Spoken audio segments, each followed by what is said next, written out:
So is this the beginning of the stock market crash? That's the subject of today's video. And I noticed some patterns in the market today, which I want to go over you and we got to talk about it.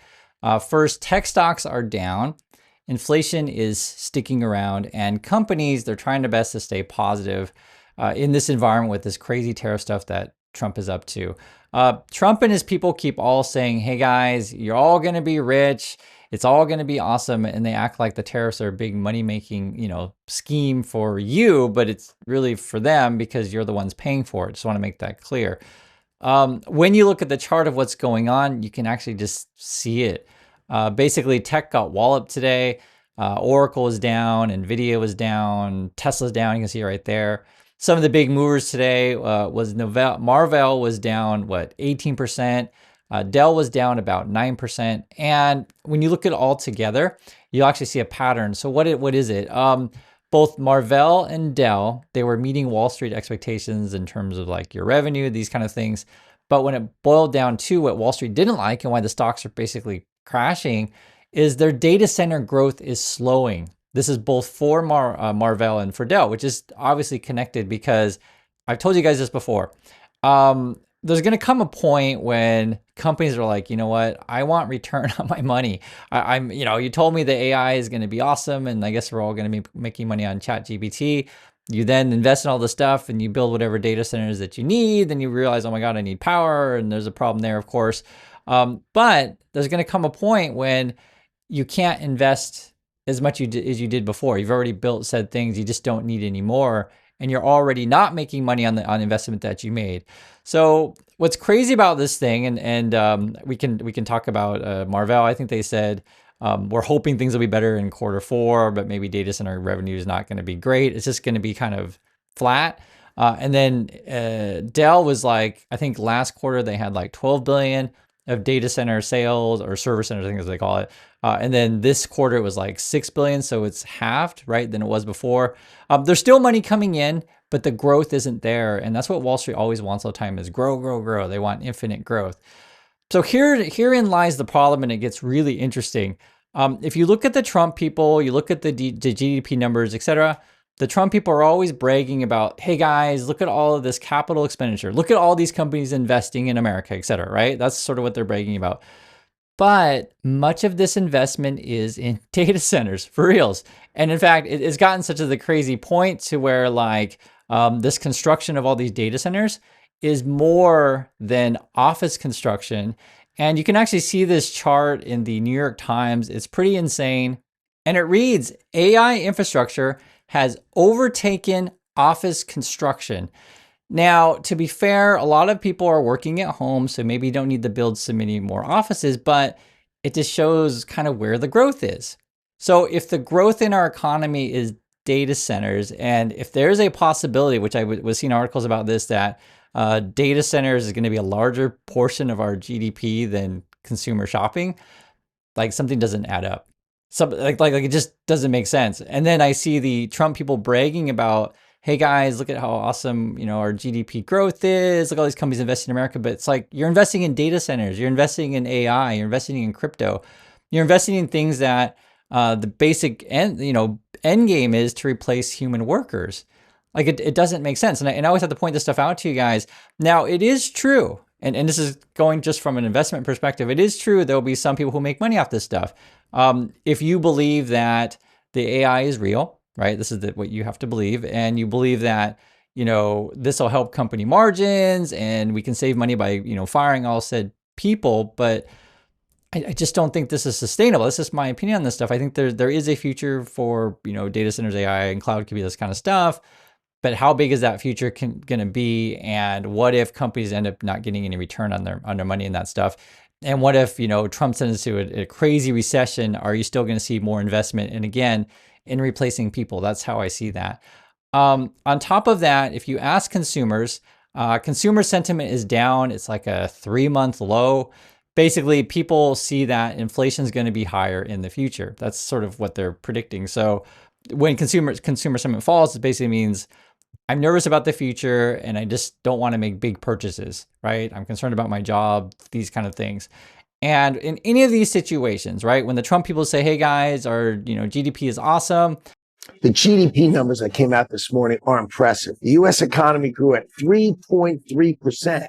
And you look at the numbers, well, it's because you're all invested in data centers and that's like propping up our economy.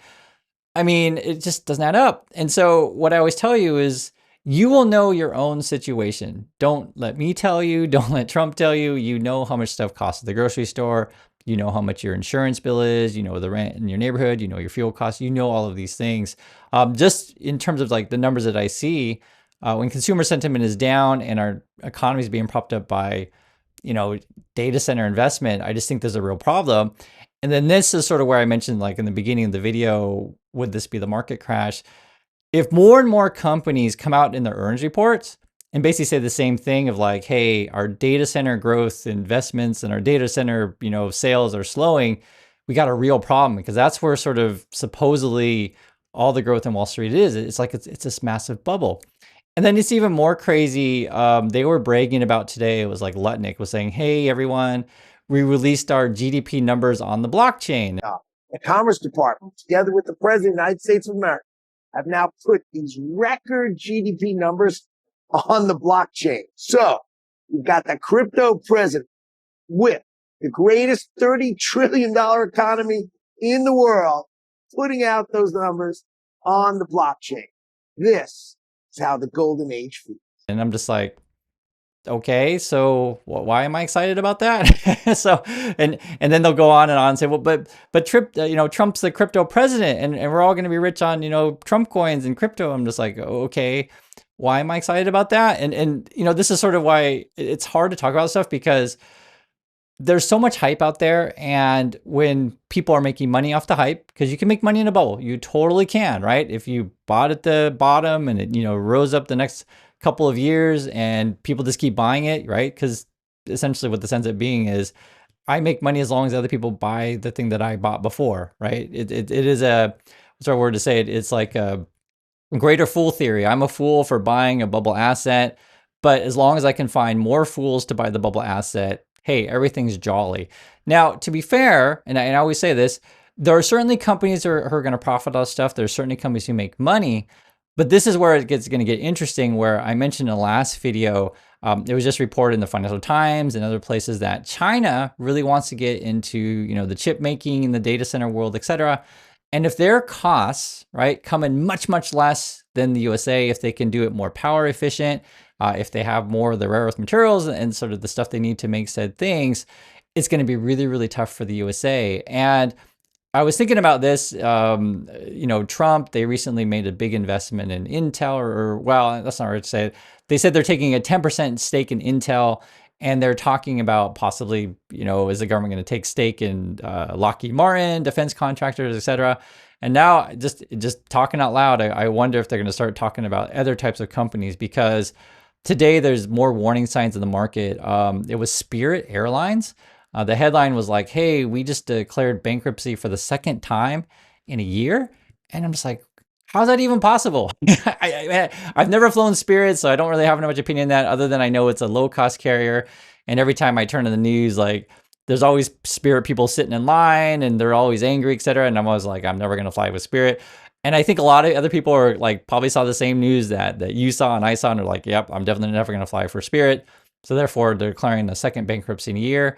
It could be, for all we know, there's like, hey, what if we, can declare 6 just like Donald Trump? Donald Trump will really like us, and they'll buy up said company. So yeah, I mean, you never know. You never know.